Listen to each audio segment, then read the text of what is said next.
Praise the lord.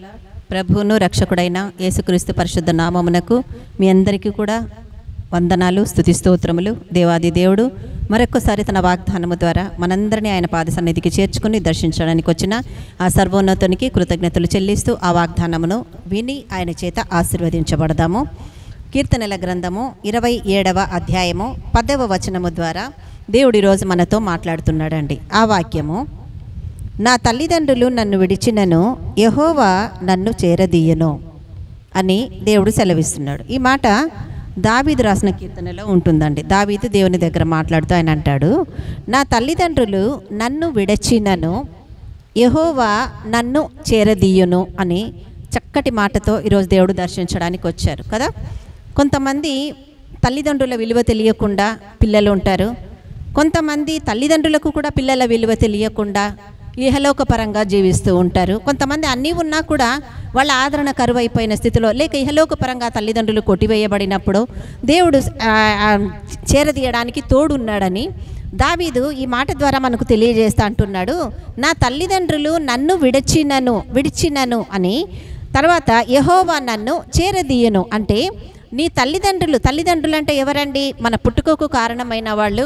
బాల్యము నుంచి మనం ఉన్న స్థితిలో మన ప్రతి అవసరాన్ని తీర్చి వాళ్ళ ప్రేమాభిమానాలతో మనను పెంచి పెద్ద చేసి మనకు కావాల్సిన ప్రతి అవసరాన్ని తీర్చి ఈరోజు నిలబెట్టుకున్న వాళ్ళు తల్లిదండ్రులు. ఒకవేళ ఆ ప్రేమ చూపించిన తల్లిదండ్రులైనా విడిచిపెట్టేయచ్చు, కానీ యెహోవా నన్ను చేరదీయును అని దావీదు మాట్లాడుతున్నాడు. దేవుడు అంటున్న మాట, యెహోవా నన్ను చేరదీయను. ప్రియ దేవుని బిడ్డ, ఈరోజు నా తల్లిదండ్రులు నన్ను అర్థం చేసుకోవట్లేదు, మా అమ్మ నన్ను పట్టించుకోవట్లేదు, మా నాన్న పట్టించుకోవట్లేదు, మమ్మల్ని గాలికి వదిలేశారు అని కృంగిపోతున్నారేమో. కానీ ఎవరు గాలికి వదిలినా మీరైతే దేవుడి చేతుల్లో ఉంటే ఖచ్చితంగా మీరు నిలబడతారు. ఆ సత్యాన్ని తెలుసుకోవాలి. కానీ దేవుడు అంటున్నాడు ఆ మాట, నువ్వు దేవుళ్ళ లేకుండా, తల్లిదండ్రులు లేకుండా ఊరికే నువ్వు ఎక్కడో గాలికి పుట్టేసి వచ్చేయలేదు కదా. సో నీ జ్ఞానం వచ్చి ఈరోజు ఇంతగా నువ్వు ఆలోచించగలుగుతున్నావు అంటే ఆ ఆలోచనకు కారణమైన పరిస్థితులను కూడా నువ్వు జ్ఞాపకం చేసుకోవాలి కదా. పుట్టినప్పటి నుంచే నువ్వు చదువుకొని పెద్దగా అయిపోయి ఈ జ్ఞానం తెచ్చుకొని ఈ రోజు దాకా ఇదేదో పెద్ద మిరాకిల్ జరిగిపోయినట్టు, మ్యాజిక్ జరిగినట్టు నిలబడిపోలేదు కదా. ఒకవేళ నీ స్థానంలో నువ్వు కరెక్ట్గా ఉంటే, నిన్ను ప్రేమించే తల్లిదండ్రులు తప్పిపోయి ఉన్నా, ఆ తల్లిదండ్రులే నిన్ను విడిచిపెట్టేసిన యెహోవా నన్ను చేరదీస్తాడు. ఈరోజు నువ్వు విడిపింపబడిన స్థితిలో ఉన్నావేమో, విడిచిపెట్టబడిన స్థితిలో నువ్వు ఉన్నావేమో, కానీ నిన్ను చేరదీయడానికి ఒక వ్యక్తి ఉన్నాడండి. ఆయనే ప్రేమామయుడన్నటువంటి కరుణ కలిగిన మన పరలోకపు తండ్రి ఉన్నాడండి.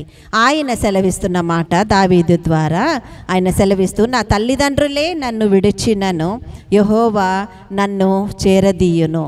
ప్రియ దేవుని బిడ్డ, ఈరోజు ఏ విషయంలో నువ్వు కృంగిపోతున్నావేమో, తల్లిదండ్రులు ఉండి కూడా వాళ్ళ ప్రేమను అందుకొని పిల్లల్ని బట్టి, లేక ఈరోజు తల్లిదండ్రులను పోగొట్టుకొని వాళ్ళు ఉండి వాళ్ళ తల్లిదండ్రుల ప్రేమను అందుకోలేకపోతున్నారు. కానీ నాకు ఉండుంటే ఆ అదృష్టం నాకు లేకపోయింది అని బాధపడేవాళ్ళు చాలామంది ఉన్నారండి. కానీ అన్నీ ఉన్నా కూడా కొన్ని దురదృష్టకరమైనటువంటి పరిస్థితుల్లో ఆ తల్లిదండ్రులను పోగొట్టుకొని వారి ప్రేమకు దూరమైనటువంటి వారు ఈ లోకములో ఉన్నప్పుడు ఆ తల్లిదండ్రులే విడిచినను యెహోవా నన్ను మరువడు. నిన్ను మరువని దేవుడు ఉన్నాడు. ప్రియ దేవుని బిడ్డ, నిన్ను విడిచిపెట్టని దేవుడు నీకు తోడై ఉన్నాడు.